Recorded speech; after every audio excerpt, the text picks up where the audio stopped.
Meron akong riddle pa tawag doon, pahulaan time no mga logic. Napakadali lang, no. Nag-iisa ako sa ngayon, Amerika, nag-iisa ako sa China, nag-iisa rin ako sa muntik na ako sa Italy. Tatlo ko sa Pilipinas, pero wala ako sa Japan. Napakadali lang, no. So sagutan nyo guys. So, kung gusto nyo, gamitin nyo lahat. Gumamit na kayo ng mga chat AI, chat GPT, mga co-pilot, lahat. Try nyo na. No? May Gcash yung mananalo. So, ipinost ko na yan. No?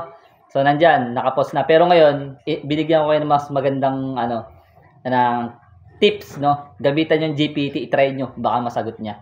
Okay, may Gcash. Totoo to, may Gcash. So, sa mga N2 dyan, N2 passer, N3 passer, N4 passer, ng mga naging estudyante ko dati, mga naging co-teacher ko, o kahit sa mga friends ko, no, sagutin nyo guys, may Gcash, promise.